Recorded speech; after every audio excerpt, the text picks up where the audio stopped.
Hello दोस्तों, हरे कृष्णा, जय माता दी। दोस्तों, जैसे कि आपको पता है कि नवरात्रि का पावन पर्व चल रहा है और नवरात्रि के पावन पर्व में अगर हम बताए हुए ये छोटे छोटे उपाय करते हैं तो ना इससे केवल माँ जगदम्बा प्रसन्न होती है, अभी तो हमारी जो जीवन की समस्या है उनको दूर करती है। तो दोस्तों, आप सबका स्वागत करती हूँ मैं मेरी चैनल डेली उपाय पे, जिसमें मैं आप लोगों के लिए आज एक केसर से करने वाला छोटा सा उपाय लेके आई हूँ। अगर आप ये उपाय बताए हुए इसी ढंग से करते हैं, बिल्कुल कोई गलती नहीं करते हैं, तो आप अपनी जो किस्मत है वो बहुत ही जो बुरी चल रही है इस समय, आपका जो किस्मत आपकी साथ बिल्कुल नहीं दे रही है, आप किसी फील्ड में सक्सेस नहीं पा रहे हैं, तो उस सब की समस्या आपकी ठीक हो जाएगी और आपकी किस्मत आपका साथ देने लगेगी, आपको हर एक फील्ड में सक्सेस मिलने लगेगी। तो दोस्तों, आइए बढ़ते हैं अब उपाय की तरफ। उपाय की तरफ बढ़ने से पहले प्लीज़ मेरे चैनल को आप सब्सक्राइब करें और मेरे वीडियो को लाइक और शेयर करें। तो दोस्तों, बात करते हैं कि उपाय के लिए आपको चाहिए सबसे पहले तो दोस्तों केसर। जी हाँ, आप एक छोटी सी डिब्बी आपको मार्केट से आसानी से मिल जाएगी। तो केसर के अलावा आपको पहले क्या करना है, उसमें थोड़ा सा पानी डाल के उसका पेस्ट बना लेना है। ठीक है ना दोस्तों, केसर लेना है, उसमें थोड़ा सा पानी ऐड करें और उसका एक पेस्ट बना लें।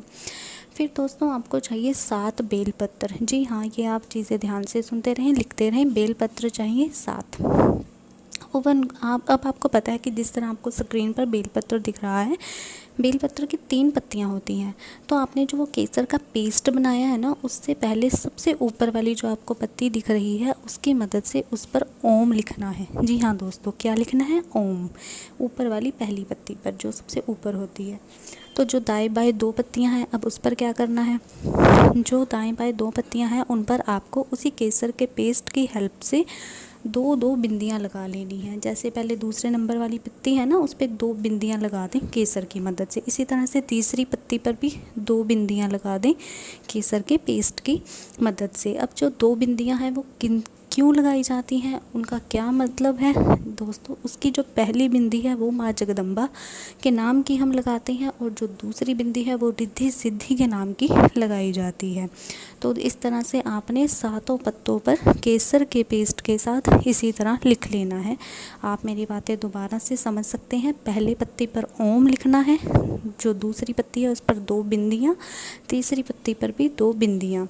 तो जो लिखना है केसर के पेस्ट के साथ, जो पहली बिंदी है उसका मतलब है वो हमें माँ जगदम्बा को समर्पित कर रहे हैं और जो दूसरी है वो रिद्धि सिद्धि देवी के लिए है।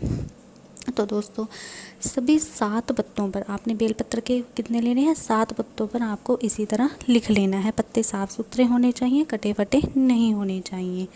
फिर इन 7 पत्तों को लेके आपको कहाँ पहुँचना है? जी हाँ, महादेव जी के मंदिर में। और घर में ये उपाय नहीं करना है, आपको महादेव जी के मंदिर में जाके ही, जो आपके घर के पास होगा, वहाँ पर ये उपाय करना है। अब महादेव जी पर के शिवलिंग पर आपको ये पत्ते चढ़ाने हैं। अर्पित कैसे करने हैं उसका तरीका समझ लीजिए।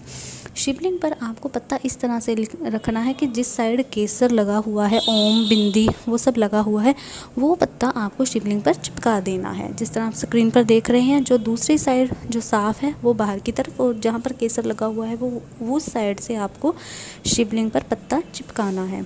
इसी तरह से पहले एक पत्ता, और ये 7 पत्ते इकट्ठे नहीं रखने हैं, एक एक करके रखना है। पहले एक पत्ता चिपकाएं शिवलिंग पर, फिर दूसरा पत्ता, फिर तीसरा, फिर चौथा, 5वां, छठा और 7वां।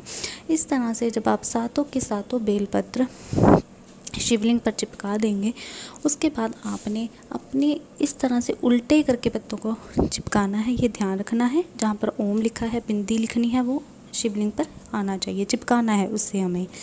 और जो बाहर वाली साइड होगी वो उस पर कुछ भी नहीं लिखा होगा, वो वाली साइड बाहर रहेगी। 7 पत्ते एक दूसरे के ऊपर आपने इस तरह रखते जाने हैं और इस तरह से आप महादेव जी को मनी मन में प्रार्थना करनी है कि हे महादेव जी, आप पर मैंने ये बेलपत्र अर्पित किए हैं। मैं माँ जगदम्बा, माँ गौरी से प्रार्थना करता हूँ कि कृपा मेरी जो किस्मत है, जो उल्टी इसी तरह पड़ चुकी है, आप कृपा करके उस मेरी उल्टी किस्मत को सीधा करें ताकि मेरी किस्मत मेरा साथ दे सके। दोस्तों, अगर आप नवरात्रि की जो अष्टमी आ रही है सोमवार, उस दिन आप ये उपाय करते हैं तो आपको माता रानी जगदम्बा का ऐसा आशीर्वाद और महादेव का ऐसा आशीर्वाद मिलेगा कि आपकी किस्मत आपको बदलती नज़र आएगी। आप इसको खुद ऑब्जर्व करेंगे, थोड़े ही दिनों में आपको अच्छी सूचनाएं मिलने लगेंगी। और अगर आप सोमवार को ना भी कर पाएँ तो आप जो भी दिन आपको मिले नवरात्रि का वो कर सकते हैं, लेकिन ये दिन साल में 4 बार आता है, तो इस सोमवार को, अष्टमी को ये उपाय आप ज़रूर करें।